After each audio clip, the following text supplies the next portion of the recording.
Welcome back, our viewers, to the Horror Stories HS channel. In this video, I will tell you a terrifying and intense story. I made the screen almost dark and black because I like to sit and hear the story without having to look at the screen. Also, in this way, it makes you imagine the atmosphere of the story. I will give you a long time before hearing the story. Please do not forget to subscribe to the channel. Your support encourages us to provide more. Thank you all.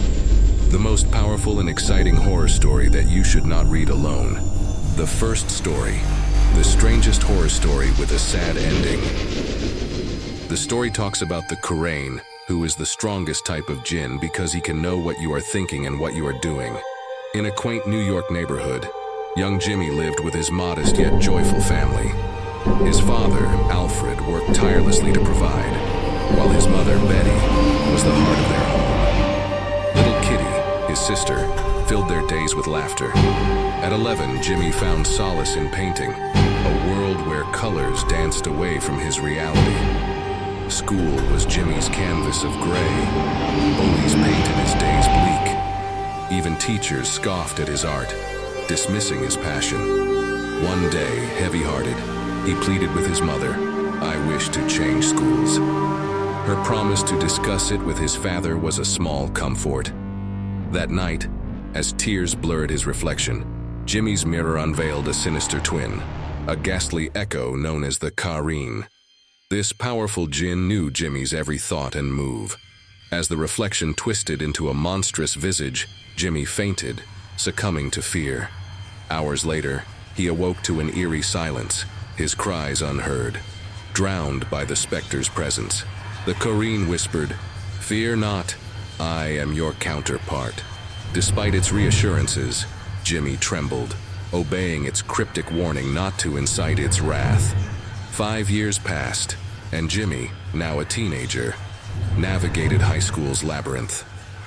Friends and a crush on the lovely Cookie brightened his days, yet his Kurain's shadow loomed.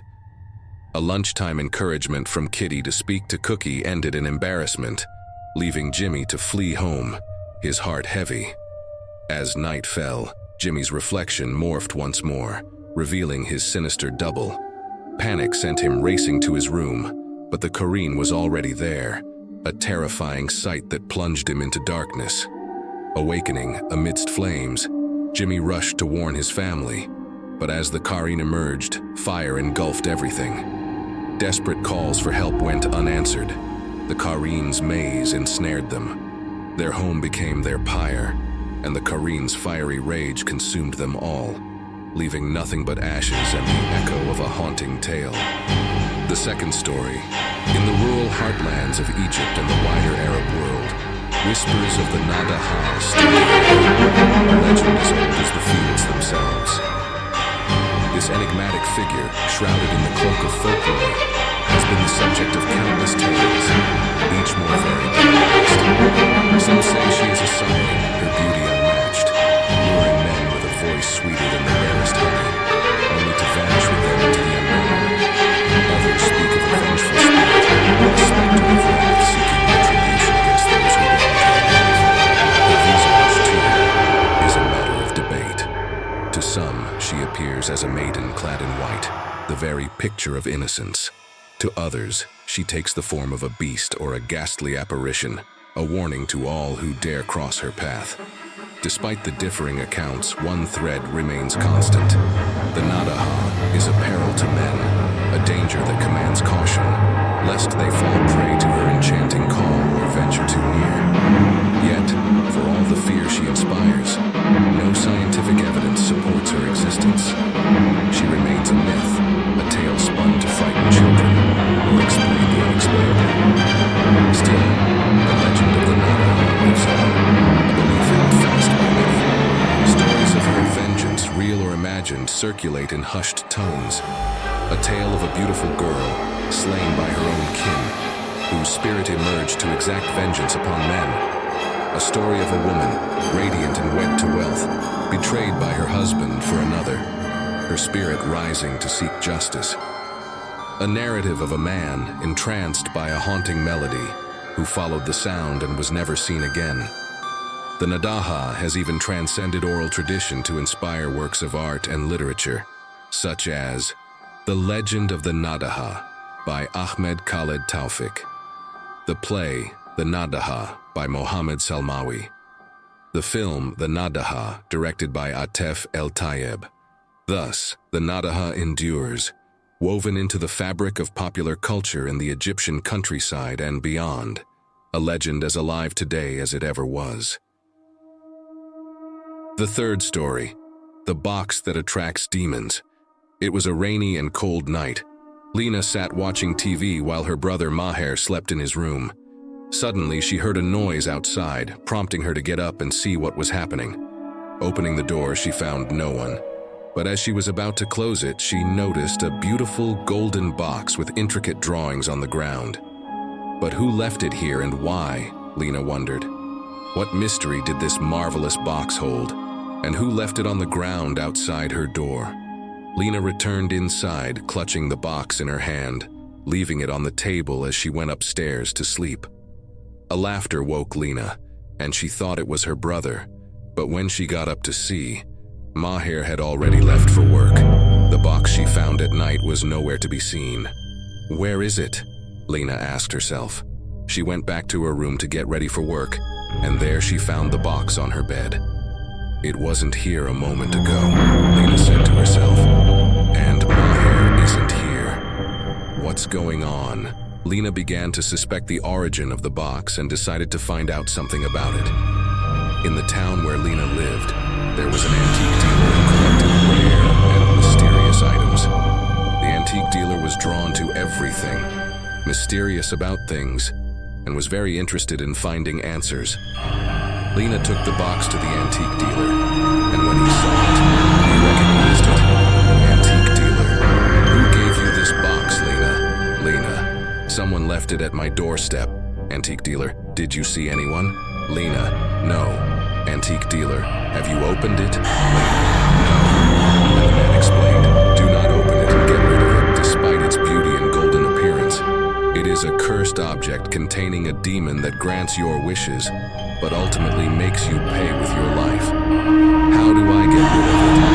And why was it left for me at my doorstep? Lena asked. You have enemies, Lena, the man told her. Lena replied, I don't think so. Only someone who hates you greatly could leave you this thing. This person possessed it and shaped their desires. But in the end, the demon emerged and demanded their life. To save themselves, they must give or leave the box to someone they hate intensely. Thus, the demon triumphs in its battle against humanity. Lena asked, how will it accomplish that? And the antique dealer explained, their goal is to bring every individual of their kind to this world. They have already succeeded in bringing some, but not all of them have arrived here yet. Lena asked, how do I get rid of the box? The man said to her, since you haven't used it, bury it in a place where no one can find it. All the way, Lena thought about where to bury it, and she couldn't think of a better place than her mother's grave. No one could find it there, and it was also a sacred and protected site. Lena returned home and told her brother everything that happened. When Maher heard his sister's story, the box wasn't strange to him. Lena, didn't your friend Fawzia have a box like this? Maher asked. Lena was getting ready to go see her friend Fawzia to study her reactions and find out if it was her, and suddenly the doorbell rang. It can't be true, I'm dreaming, Lena screamed. And her brother rushed to see what was happening when suddenly their deceased mother appeared at the door. It can't be, what's happening here, Lena? What's happening? Maher screamed. I don't understand. Mom, this is a miracle. Lena cried out, throwing herself into her mother's arms, and suddenly her brother pulled her away. This isn't our mother, Maher told her. Don't you realize it's impossible?